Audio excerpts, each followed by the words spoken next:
नमस्कार, मेरा नाम डॉक्टर सुवर्चला है। मैं जीवा फर्टिलिटी सेंटर्स में साइंटिफिक डायरेक्टर हूँ। आज हम ओव्यूलेशन के प्रोसीजर के बारे में समझेंगे ताकि आप अपने नेचुरल प्रेगनेंसी के लिए प्लान कर सकते हैं। उससे पहले ये जान लीजिए कि महिलाओं में जितने भी अंडों की आवश्यकता होती है वो उनके साथ पैदा होती है। इसका मतलब ये है कि जितने अंडे हैं ओवरी में उसे फिर से डबलिंग नहीं किया जा सकता, उसे ठीक नहीं किया जा सकता। जितने भी अंडों की आवश्यकता है वो ऑलरेडी पैदा होने के टाइम ही उनके ओवरीज में होते हैं। तो होता यह है कि इन अंडों में सारे अंडे रिलीज नहीं होते। कुछ अंडे ऐसे होते हैं जो हर महीने एक रिलीज होने की क्षमता रखते हैं और कुछ अंडे बढ़ते हैं और रिलीज नहीं होने के कारण डीजेनरेट हो जाते हैं, इसका मतलब मर जाते हैं। तो ओवरी में होता ऐसा है कि जितने भी अंडे हैं वो सारे प्राइमोर्डियल फॉलिकल नामक स्टेज में रहेंगे, यानी कि इमेच्योर स्टेज में रहेंगे। ये समझ लीजिए, हर महीने फॉलिकल स्टिमुलेटिंग हार्मोन और ईस्ट्राडियोल हार्मोन्स के इन्फ्लुएंस में कुछ प्राइमोर्डियल फॉलिकल सेलेक्ट होंगे जो प्राइमरी फॉलिकल्स कहलाते हैं।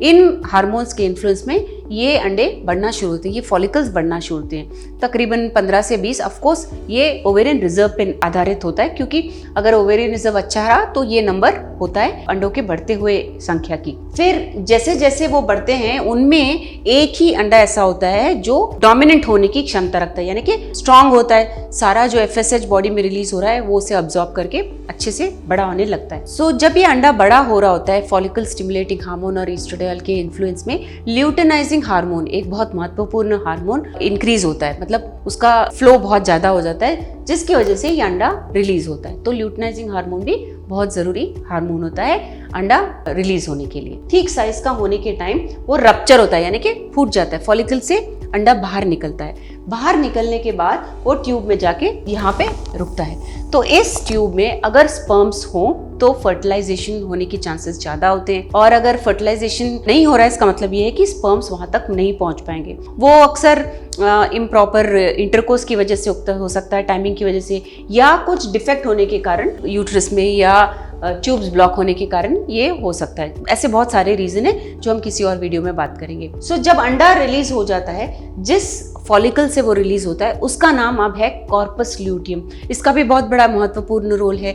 यहाँ पे प्रोजेस्टेरोन नामक हार्मोन रिलीज होता है। इस हार्मोन के इन्फ्लुएंस में एंडोमेट्रियम बढ़ने लगता है, यानी कि जो गर्भ का लाइनिंग है वो बढ़ने लगता है। बढ़ने का मतलब है कि प्रॉपर ब्लड फ्लो होना शुरू होता है। जो भी एम्ब्रियो के आहार के लिए जरूरी है, वहां आके चिपकने के बाद बढ़ने के लिए जरूरी है, वो यहाँ पे होता रहता है प्रोजेस्टेरोन के इन्फ्लुएंस में।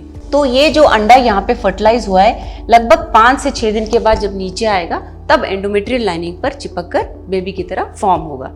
ये जो प्रक्रिया है वो जानना जरूरी है, क्योंकि तब आप अपने ओव्यूलेशन का टाइमिंग नोट कर सकते हैं और नेचुरली प्रेगनेंसी ट्राई कर सकते हैं। क्योंकि अगर आपका पीरियड 28 डे हो या 32 डेज, कितने भी दिन का हो, 15 दिन पहले आपका ओव्यूलेशन होता है। तो अगर आप एक एवरेज बना पाए, 3-4 महीने आपका पीरियड टाइमिंग देख पाए, तो आप नेचुरली प्रेगनेंसी ट्राई कर सकते हैं, क्योंकि तब आपको ओव्यूलेशन का टाइमिंग का भी कुछ आइडिया होगा।